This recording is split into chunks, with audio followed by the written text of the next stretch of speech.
And we're back. Shortest bio break ever. I hope everybody got a break. KatieStroud, good to see you this morning. Hi, Brent. How are you? Can you hear me okay? I can hear you just fine. Your tech is working awesome. Congratulations. All I've got is a Mac, and that's it. It's a beautiful thing. Yeah. It is a beautiful thing. I forgot my speaker. I have a snowball speaker, but I don't know where it is. You know what? You're on the Mac. It works fine. You sound great. You look great. It's perfect. It's all good. I'm going to go ahead and invite Toddy back in as well. Hi. We've got Alan. Hi, Alan and Darius. I don't think we've actually met Darius. Joe. Hey, Joe. Just popping in for a bit. I have no idea what we're talking about, so you guys. It's the storyboarding playlist this morning, Katie. So we'll be talking about storyboarding.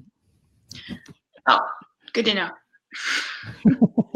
Hi, Kristen. I enjoyed your presentation. Some good tools there. Thanks for sharing.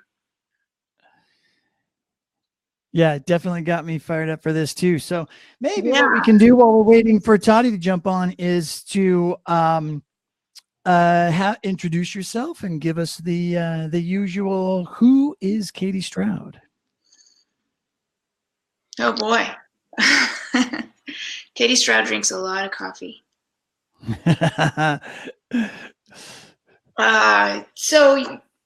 I feel like it's been a while. I don't know, last fall I fell into this pit of work and I've been working really hard. But let's see, I live out in the woods outside of Seattle. I've been a student of story for, well, most of my life, but in the corporate sector in the last, I don't know, 3 to 5 years, I'm losing track as like the days just kind of turn into years. It's weird how I think as you get older that happens. It's yeah. I'm a lot older than I look, so it's happening a lot faster than I think for other people or something. I don't know.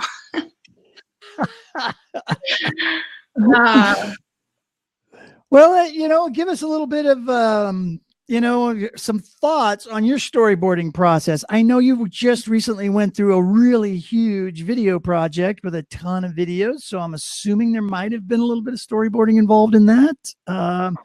Don't have to talk about that, but in general, how do you look at storyboarding in your process of doing the work you do? So I look at storyboarding as just sort of a thing. It's when you have a lot of different clients, it's different from client to client, what they need, what they're trying to accomplish. So in this last project, which I'm still working on today, I told them, we could have stuff done by the 8th, and they said, okay, the 3rd, that's good. I'm like, no.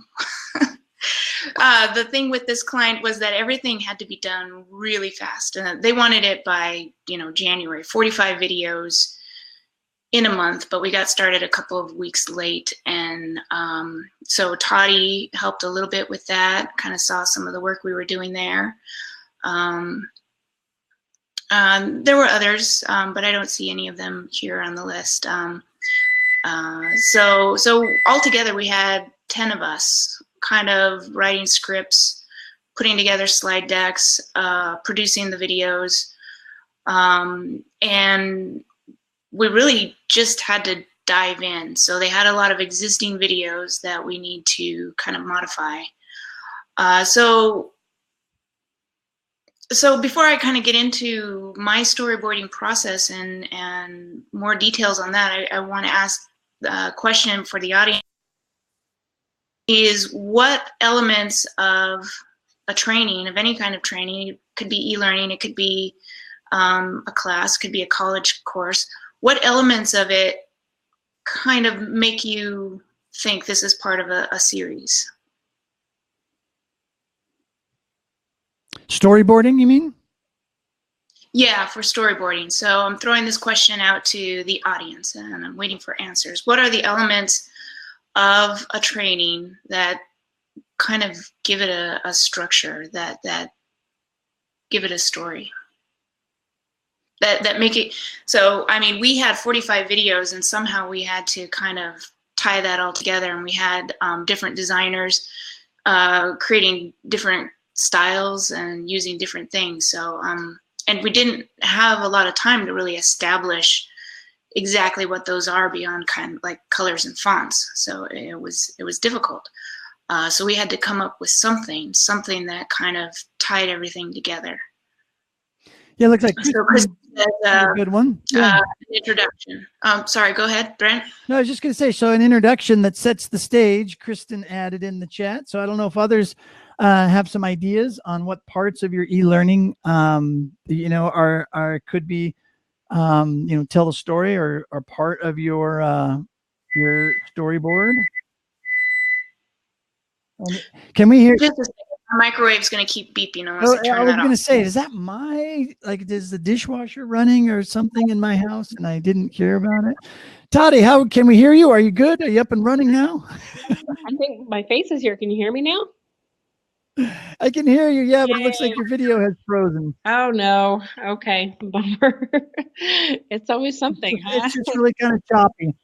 Yeah, definitely a bandwidth issue now. I think we've discovered at least where the problem lies. Yeah, so. I guess. Okay. Well, I could call the cable company. No, you're good. You're good. You're good. I'm going to minimize my video, and I'm going to let the two of you kind of continue this storyboarding chat here real quick. Okay. And but I will still be here. All right. All right. Thanks, Brent. Hi, Toddy. Hi, how are you? Oh, good. I'm doing all right. I feel rested. Yay. Stressed, rested, you know, my client's still kind of hammering out deadlines for me.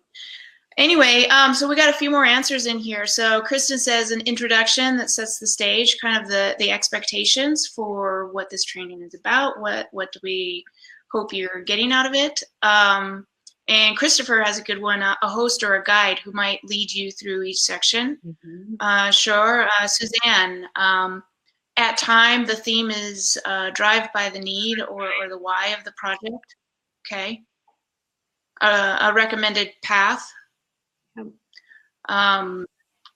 Anything else like the sort of elements of a training that kind of give it its structure, its flow. Well, and going back to kind of your niche, I always think story is the great way to start it, really to make it relevant for somebody. If you can tell the story that captures the elements that you want to chase down in your storyboarding, I think you've really started to kind of gel it in a way that people remember. And that's something I'm not good at, by the way. You know, I always have to, I story, and then I go back and I figure out what that story was. And it really should be the story that initiates, you know, what my storyboard looks like. So what are your thoughts on that, Katie? Because I know you're really good with that. Yeah, so I'm gonna jump into that. A couple more answers here: outlines of sections and scenario, and content unit segments. Yeah, so I don't have a presentation here today, so these are my notes. But I have actually 9 elements that kind of help me compartmentalize the story.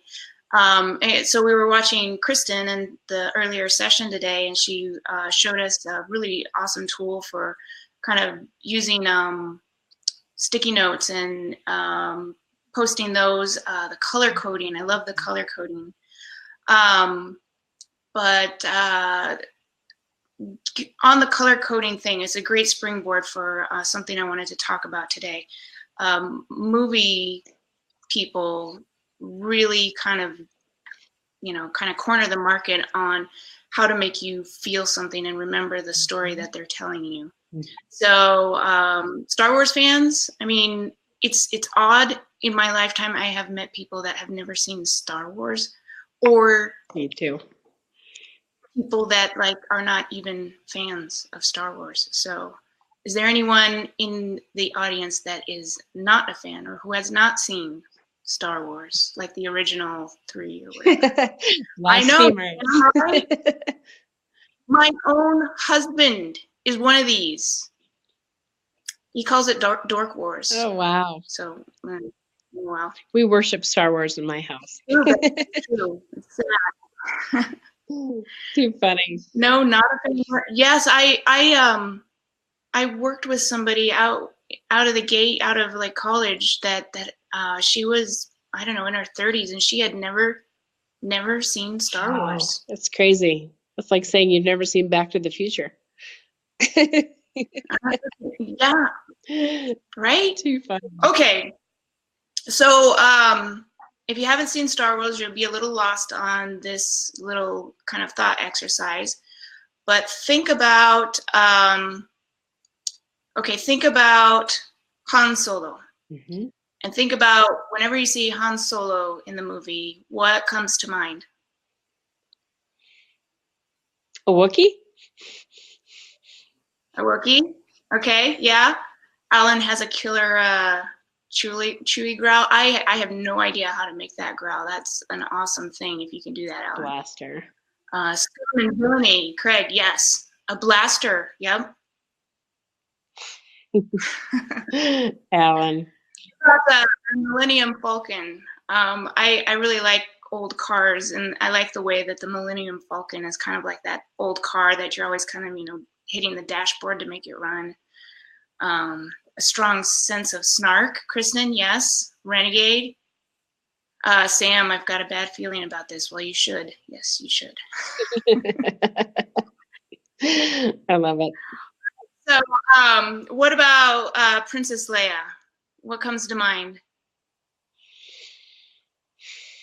Frozen carbonite for for Han Solo, yeah. Royalty, Craig, yeah. Yep. Warrior princess. Mm-hmm. Archetypes. Yep, definitely archetype. What about what you hear? Can you think about what you hear when you think of Princess Leia? A princess not in need of saving. Yeah, Sam. Help me, Obi-Wan Kenobi. You're my only hope. Right. She had to play the role just to get people on board. But yeah.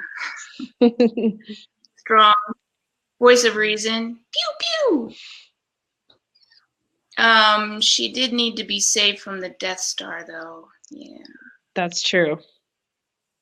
Yeah, and actually, she maybe she didn't need to be saved, but she did need help because we all need help. She couldn't do it alone.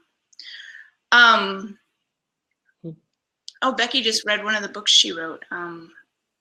What was it called? I haven't read enough books in my life. Okay, so why these questions? Han Solo, Princess Leia, Darth Vader is going to instantly draw some imagery when I say that, right? And it's not dark. And then, but you think of the music that's playing in the background. You probably don't realize this, but right, every time Darth Vader comes on the scene, you can hear that music in your head, right? Yep. You can hear that playing. Whenever Princess Leia comes on the scene, there's another softer kind of tone to the music that comes on board. So George Lucas knew how to, so he made those characters memorable, not just by their personalities and who they were, but by all these elements that surrounded them. The blaster, the scum and villainy, with Darth Vader, the cold, dark, gray colors. What about Ewoks? What do you see for Ewoks? Right, trees and being in the forest. Really awesome tree houses. I really want to build an Ewok village. That'd be so awesome. Yub Nub, cuddly. So what does this have to do with developing our training? Those elements all are compartmentalized in all the Star Wars films. And they're kind of limited. There's like 3 of them, right? There's your Darth Vader scenes, your scenes of evil, and there's a style to whenever they're showing something that's dark and evil. You have dark, cold edges. You have, big, expensive cold buildings and music that's a little heavier and deep and ominous. And you have a scene where you have the good guys and they're like in a garage, fiddling with mechanical things, R2D2. They're out in the world. They're always out in the planet. They're out talking to people, and there's a theme for, you know, these good guys. And even more specifically, you get down to the little details like what they're wearing and what they carry with them and the kinds of things they say. Our learning can be the same way. So George Lucas had, for each movie, he had like 3 very distinct like colors or settings. And he would go back and forth between those to break it up. So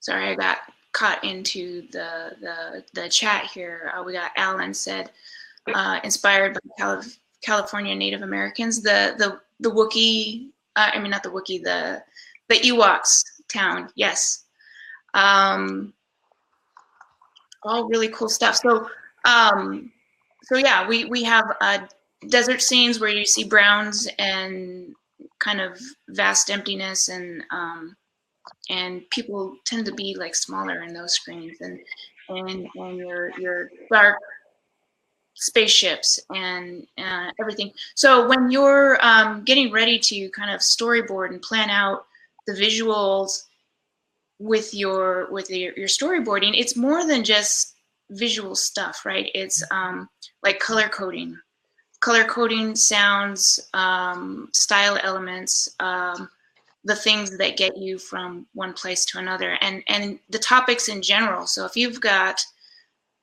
like 3 objectives, 3 is a good number. 3, like for some reason, if you have 3, people think you're smarter. There's been studies like if you have 4 or 2 or 5 or 7, you're not smart. If you have 3, you're intelligent. I don't know what why they think that was, but they did this sort of study at some point. I read years ago. I thought, oh, interesting, 3. But whatever your sort of main things are for a training, a good way to compartmentalize those, to storyboard and plan them out, is to think about the themes that surround that. What colors are you going to use in the context of one objective versus another? Is this one objective related more to like using interface? You've got an interface that you're training people how to use. Like for example, let's use an actual example. I was working for a company called For Project, and they created software that worked with Microsoft Project to manage really big like $50 million projects that you work with the government on. And the process, they had to follow a very specific project management process that is called earned value management systems. And earned value management system is not technology.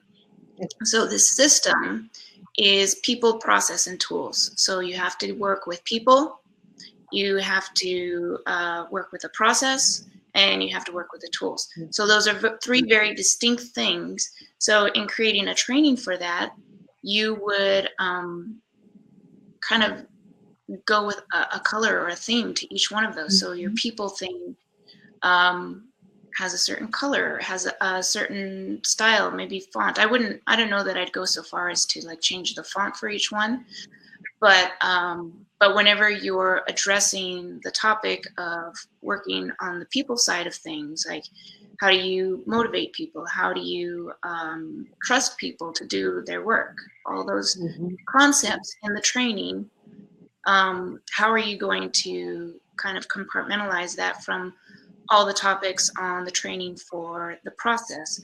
Who does what at what time with what tools? At what point does X need to be done?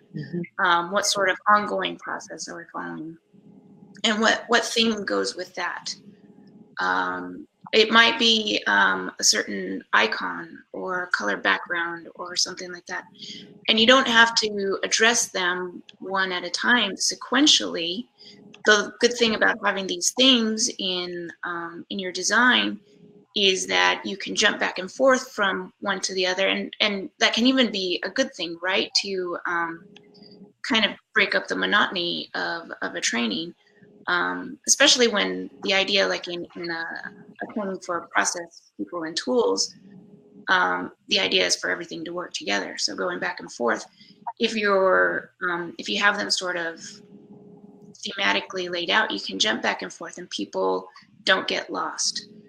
So the idea in this sort of theming things out and compartmentalizing it is a way to help people kind of stay on board with where you're at and what it is you're doing.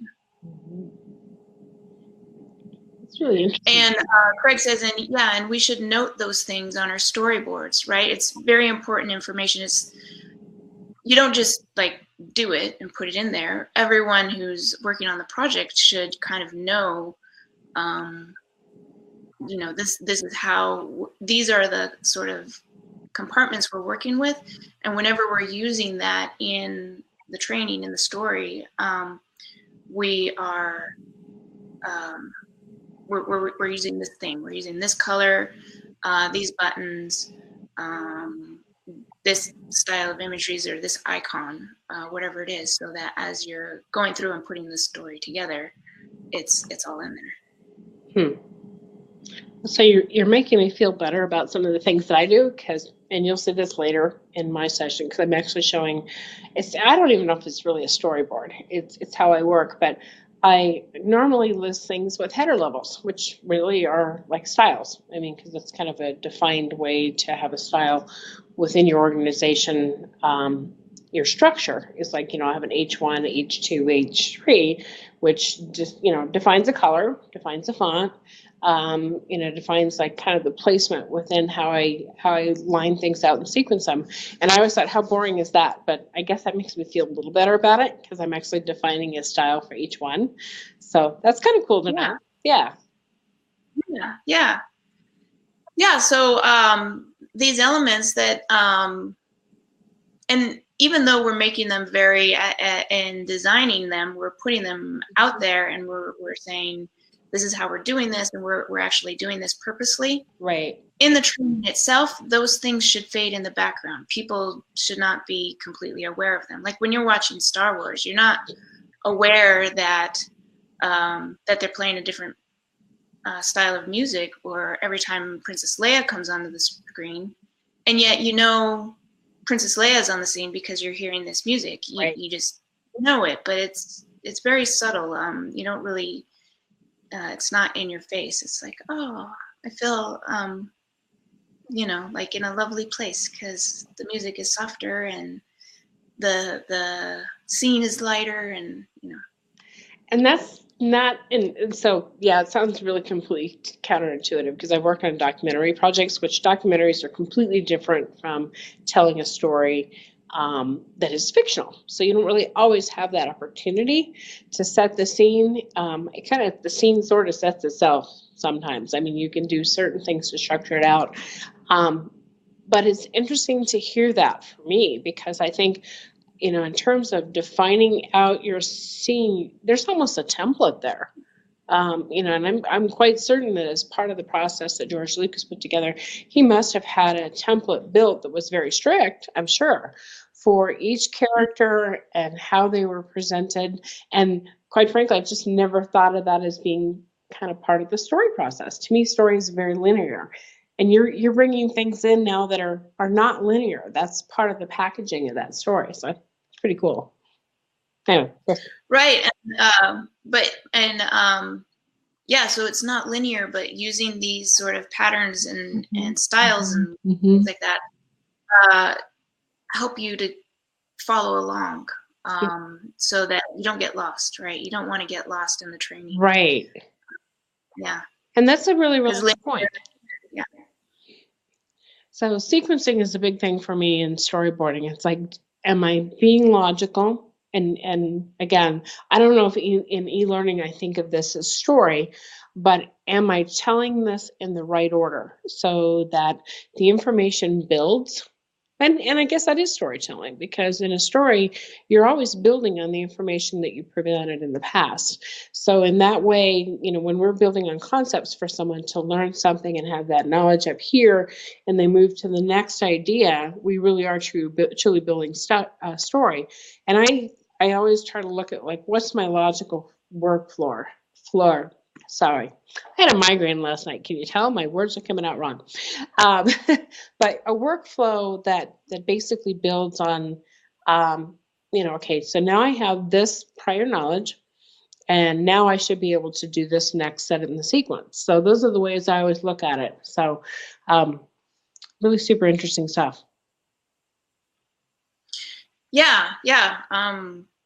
That's it. I mean, and we do this in school. Like, I don't know, math is a very structured thing. My kids get really annoyed that they have to keep doing the same things over and over again, but that's what they're doing. They're kind of, they give you a concept, right? So you practice the concept, and then you add to that concept a new kind of more difficult thing.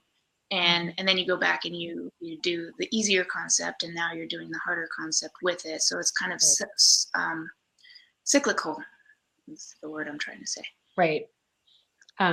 Yeah. So Molly's asking a question. Toddy and Katie, after you get your storyboard down for your story, how do you choose your background music, if any, and at what point in your process? So yeah, I think you really need to start with kind of that template in the story process that I kind of put out there. It's the setting of the story, right? It's more than just, I mean, it's the screen. What's on the screen? There's a grid that you want to have on there. Where are different elements going to go? Interactive buttons, but beyond that, there's a scene for other kinds of delivery, like in a classroom. What materials are going to look like, and if you're complementing that with a PowerPoint, what can you use in the PowerPoint to kind of offset this topic versus that topic, and coming back and forth to those things. I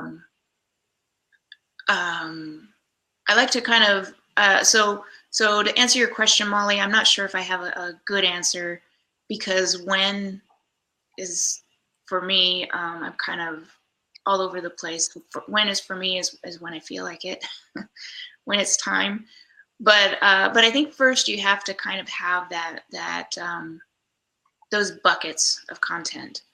What sort of buckets of content and main ideas are we talking about here? So in the project with the hunting of the snark, the makerspaces stuff that I was doing, I kind of went back to the 9 characters. I looked at the 9 characters and what they represented in the trainings that we were going to be putting forth. And each of them had a color. So we had pink and green and red and brown and yellow, and each one of them represented a different kind of topic. So we have yellow was for anything financial, and we had this character related to anything that had to do with funding or membership fees or financial things like that. So we have 9 areas of topics. We have collaboration and anything legal, like when we're working with liabilities and stuff, safety. And 9 is a lot, because I'm not very smart, but 9 things over a larger program that's going to grow into something really big. You don't use all 9 of those for each of your trainings, but you have this sort of consistency throughout the different modules. Like if you're building a training for how to use a sewing machine, you've got the we had the character Pedro, who's all about machines and he loves machines, and so his color is going to be prominent as he's talking about the machine. And then you've got the beaver who comes in and talks about safety, and you're going to have elements of red that come in with the beaver to kind of say, okay, here's an important tip to keep you from getting your fingers caught in the needle. This is a makerspace project, right? Yeah. Yeah, very cool. Well, you know, and so again, like I think about this because you've created a character set that is appropriate for each of the topics. And there are so many topics with teaching anyone how to use something, what the rules are for a space, you know, like all those types of things. But I really like this idea. And quite frankly, I don't know that I would have chosen more than like one guide person. You know, again, like, I mean, and it makes sense to have a different guide person for each of those segments and then to have a templated feel around those. So thank you. I'm taking copious notes, by the way, because this is really, it's kind of helping me to think through some of the things that I'm working on right now, which is a lot of fun. But I mean, I think that's really relevant. I mean, and then if we all think back to, like, I don't know how many of us are old enough to remember, you know, like the early Sesame Street, but there were some similar types of scenarios for some of our Sesame characters as well. You know, there were certain colors. I mean, obviously, blue was Cookie Monster. You know, I mean, there were certain sounds that we affiliate with, and I've never put that together, honestly. So thank you for this. This is awesome. Yeah. Well, see, and that they do that on purpose. It's subtle, and you know it if somebody asked you, like, what do you think of when you think of Cookie Monster? Blue, childish voice, you know, gruffy. You would know that, but it's, you're not thinking about it when you're there, and that's the way it should be. Right. And it doesn't necessarily have to be characters, right? In a makerspace, it worked out that way because of the audience and the topic that it works with. But you can still go with, if it's not a character, you've got, you know, an icon. An icon can be your character, or a color for your heading or your background or something like that. Well, and they're so iconic that they've translated into other popular things in our culture. Think about, you know, somebody might say Big Bird Yellow. Okay, I mean, I've heard that term before, you know, think of this like a Big Bird Yellow. Well, I mean, that didn't exist before we had Big Bird and we had the yellow and we had, you know, all the things that go along with Big Bird. So, I mean, it's pretty crazy. And it's just, again, how this type of thing informs other processes. I mean, like, how did red become a safety color? Red is associated with your beaver who handles safety, but how did red become affiliated with that? Was that something, you know, years ago that somebody started, you know, to associate a color or symbol, because there's symbology that goes along with safety as well. You know, how did those things evolve and how did they become kind of status quo? So pretty cool stuff though. And it helps you seat that in your mind. I mean, that's what story is all about. You know, story really does make something relevant for you. But this character development idea is really something very cool. Craig's like, it's a little serial killer-ish. You mean the red, I assume? Oh. Oh, too funny. Yeah. Oh, yeah. no. Remember, forget. Snuffleupagus. I love Snuffleupagus. I forgot that he was invisible. I think they did get away with that idea. Yep. But, I think Katie might have froze up for just a second. Uh-huh.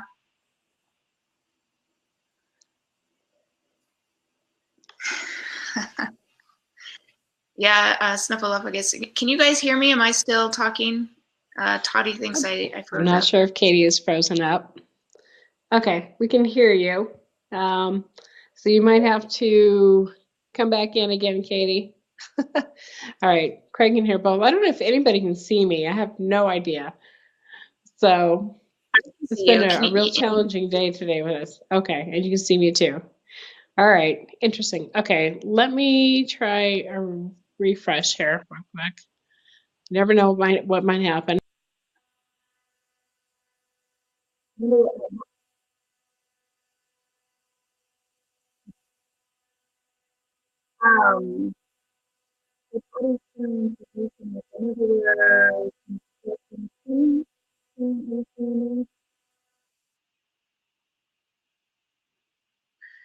Well, if Kim comes back to watch this, she had a question about how do you get SMEs to give you feedback. And I kind of filled in the answer for her during Kristen's session. Does anyone have trouble with that? Getting feedback from SMEs? Well, Kim was having trouble with it, and I wasn't having trouble with it with this project, but in context of working really fast, and I mean like needing quick turnaround, I needed something for them to work with. I didn't want to just say, hey, give us some feedback. And I think the project manager was just kind of, sending stuff out and saying, give feedback. So what I did was I created a spreadsheet, a Google Sheets doc, and I put in there, columns that said, okay, I'm going to need the timestamp. If you just say, this needs to be fixed, well, it's going to take me forever to go and figure out what that is. So give me a timestamp. Make sure you tell me which video it is. And there was a drop down for all the lists of videos that we were working with. And then tell me what the issue is. You can mark what kind of issue it is. Is it a typo? Was it something with the voiceover? Was it something with the accuracy of the content? Which there shouldn't be any at this point. Once you've created the video, is based on script that was approved. But we want to make sure that there weren't any accuracy issues that we mentioned. So type of issue and the urgency of the issue. So is it absolutely necessary that we have to change it? Is it vital? Or is it a nice to have? Like, would it be nice to have this changed? If we don't have the time, is it going to be okay? So there were 3 different levels of, how important this change was. And then I left a comment for me to kind of respond in as a point of, here's what I did with that. Either I didn't do anything because we don't have time to change the color of that icon for you, or I removed that comment that was said incorrectly in the voiceover because we can't redo the voiceover at this point. So laying out some expectations for what kind of edits you need, what kind of feedback. If you just go out and say, hey, give me some feedback, well, that's kind of an ambiguous, vague, sort of nebulous thing that is a blocker for everyone. If you get a nebulous request, it's really hard to respond to that. So I need feedback on the visual elements of this video by this time, and I need it in this form. So here's a Google Doc. I need those all listed here so we all have everything in the same place. So Kristen said, I worked with someone on a project who was very good at setting the expectations for what type of feedback was needed at that time.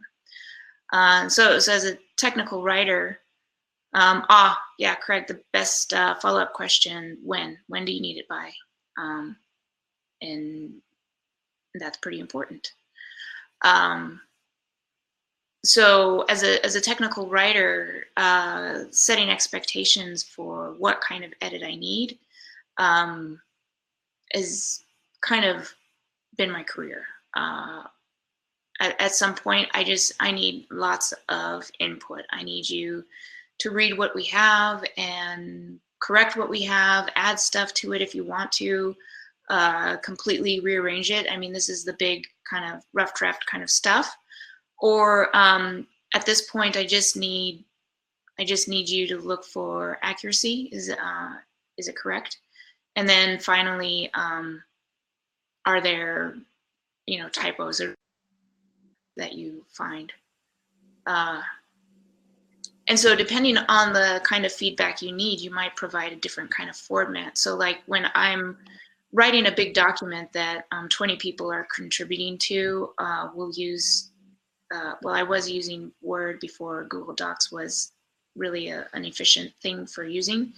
But then towards the end, when all you need is really high level kind of, do you see anything, does anything stand out about this that we should not publish with? And at that point, I'll provide a PDF, because it's a lot harder to go in and make all kinds of changes when all you need are just sort of the final edits on that. So yeah. I mean, I have a list here of things we talked about. Compartmentalizing with themes for different content. Characters. So character development can play an important role in your storyboard and what you're kind of putting together.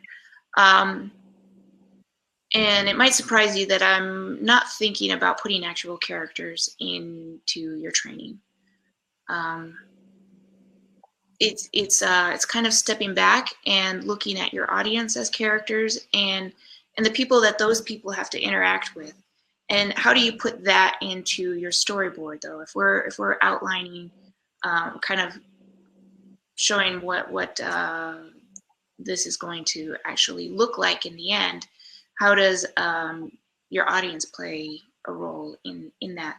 Well, how does your audience interact with the training? If you're talking about an e-learning, the character piece of that is interacting with the training, both interacting with the training and also interacting with whoever they need to interact with to get their work done. How do you put that into your storyboard? So interaction buttons, modes. So you have to think about your character and where they're at when they're receiving this training. So, you know, more of that setting piece. Do they need a mobile kind of framework because they're on the go, because they need to quick reference stuff when they're out in the field?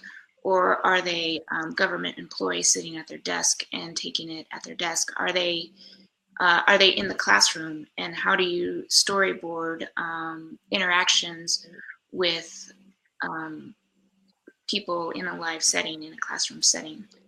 And how do you kind of storyboard those interactions that they need to create with, that need to happen with other people in the organization? So this brings a question to mind, Katie. Do you do any kind of work to look at the user experience? And I ask this because, in particular, I work in a group that services office workers and then people in hangars in the aviation field.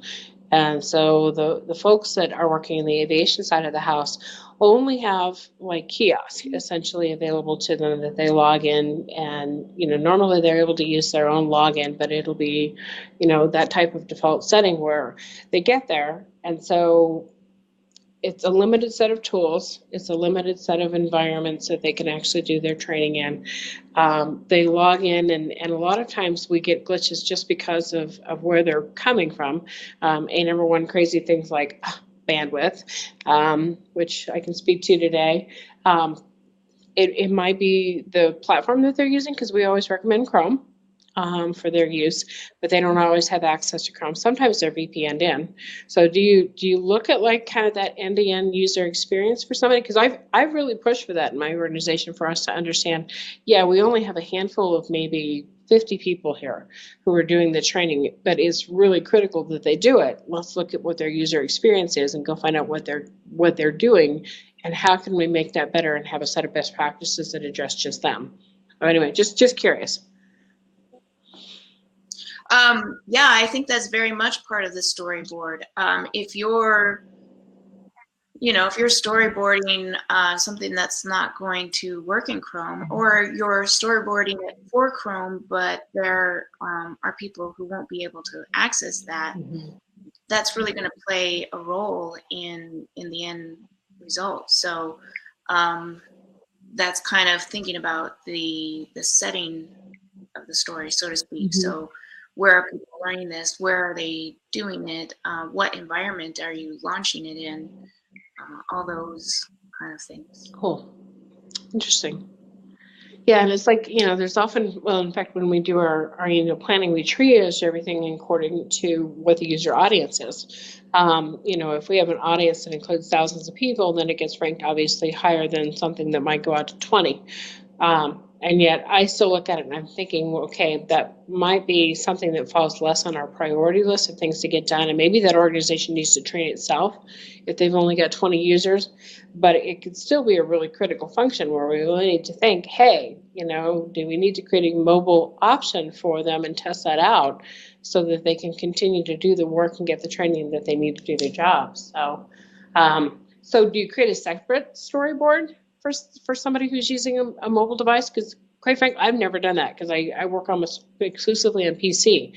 But is that a whole new, like a wireframe storyboard that you would create? Well, if I know that some of the audience is going to need to access this on their mobile devices, mm-hmm. I would try to design to that sort of because if you can design it to work in a mobile device, it should also be able to work on a PC, right? So what is the lowest common denominator? And a mobile situation would be the lowest common denominator. If it's very, like for example, my kids use Facebook Messenger. They don't have Facebook accounts, but they can use this this kids app to communicate with their friends, and moms, approve who's talking to who. But it's only available on mobile devices, and our kids don't have mobile devices, so it's not available on computers. It's not a computer app, it's only mobile, which is the way they need it. So there are times when designing for mobile might not work in the bigger. Interesting. There are at first I was worried that I wasn't gonna have enough to talk about, but there's actually like another dozen things I still want to talk about. I want to say real quickly that I'm speaking at Dev Camp in Utah in June, learningdevcamp.com, and the topic is going to be using movie elements, movie design to design your e-learning. So I'll be talking about a lot of these things there. So that said, if you're thinking about a conference you really want to attend this year, of course you've got to have, well, TLDC I'm sure will be next year, so we already did that. The Learning Dev Camp is another one that's sort of that's that smaller thing where people can interact more, kind of like at TLDC. So that's a good one to be at, and there's a lot of great e-learning brothers are going to be there doing their full day thing too. So I wanted to get that in there because it's kind of relevant to what we're talking about here. But before we close, I wanted to talk about one of my favorite parts of e-learning design when you come to like the story piece of it, the story and media, movie, entertainment part of it, and that's the backstory. The backstory is what you use to create a cult following in novels and movies. There are things like quotes by characters in Star Wars that we saw come up here. They're the little things that are kind of the inside knowledge of a special group. Like if you know that little thing, you're part of that inside group. And the Star Wars group is really big. Like Scum and Villainy has a certain ring to it that just about everyone who knows Star Wars knows, and there's this sort of affiliation between me and those people who know that, because we have something in common. So in this recent project that we did, we had to dive right in, and Toddy, you worked on one of the scripts. It doesn't look like a story at all, but the elements are in there. The thing that that the old videos that we're working from were missing were kind of that beginning and end. It had all the middle stuff, but you didn't know if the topic was actually over. You didn't know what it was starting. You didn't know the context of all that. So we put all that in there. But on top of that, something that we sort of threw in that is really subtle, and even the people working on it, I think are we're just starting to catch on towards the end, is that we have an image of a person, and in the introductory slides we introduce, okay, we're going to talk about these things, and there's a quote, and it's some quote by some person, and gosh, I should pull one of, well, we just had I really like those, by the way. Those are cool. Yeah. And they have nothing to do with the topic. Well, they're kind of, we try to lay it out, make it somewhat related. So I'm working on one today called, it's about layouts, and these are about code packages, the layouts for code packages, which are like kind of basically how the information is structured in that. And so the quote for that is, what is it? Make the layouts rough and the ideas, let's see, I can pull it up real quick. Well, anyway, it's not happening real quick. It's big files. Make the layouts rough and the ideas fancy. And this was by, who said that? Stavros Kosmopoulos, and he was a big guy he's a sort of madman of today. Cool. And an advertising genius, saying words are really important. But what's fun about that is that everybody watching these videos kind of start to catch on to these quotes. Mm-hmm. And knowing developers are the kind of people that like to,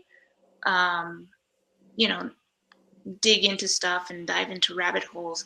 If they don't know who Stavros Kosmopoulos is, they're going to go check it out. And now they have this sort of extra, trivia. I don't know, something I've found about really technical people is they know trivia like nobody's business. I mean, really obscure facts that they, where did that come from? And so, sticky brain. So we have these things in there to give sort of that backstory. This is something that's going to kind of pull everything together. It's like a story link at that point, because you're link, a story arc. It's like it's in the background, and it's something that everybody can relate to and carry the story and share it. It's like everybody's watching the videos, but did you see that one quote by this one guy? Do you know who that guy is? I looked it up, and you know that he did this and this and this, and it's a way to kind of pull people together who are familiar with the videos.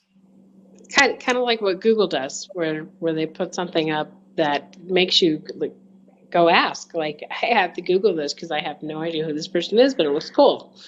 So yeah, the Google Doodle. I love the Google Doodles. Very cool. Very cool. Well, I guess we're coming up on a couple of minutes. I am on next, so I'm going to see if I can close this out and hopefully come back without technical difficulties. It's actually, I have to show you guys this. This is a funny little speakerphone. I was not getting the audio when Brent first brought me in, and so I plugged this into my computer, and it actually works. So it's always good to find those funny little hacks that work, and I don't have to have a headset on, which is even better. So yeah. And feel free if you want to jump back in again, because I know you have more to say. So and you never know, it might be relevant with some of the things that I'll be talking about as well. So feel free. Okay. Very cool. We'll need a bio. Oh, I have my TLTC cup. That's hilarious. Too funny. All right. So do you want to put your social media tags in here, Katie, before we close out, so people know where to find you? Yeah, sure. I'm usually Katie Stroud Pro on anything. I haven't been very active, but I'm trying to get back into it. Yeah, that's my excuse these days too. I was super active up until I took the job where I have to drive the hour and a half each way. That will change soon. We're actually moving, but it's been crazy. So I feel like I have like limited, really fast interactions with this group, and they're always great. So I wish I had more time to get back into it. So super. Well, thank you so much, and see if I can figure out how to close this out. And like I said, if you want to come back in, that's cool too. So I'll see you guys all on the next one. Go take a bio break, and we'll be back in a minute. Right. Bye-bye. All right, thanks, guys. Hey, bye-bye. Bye. Thanks, Jonathan. I don't know how to. Oh, there's an X.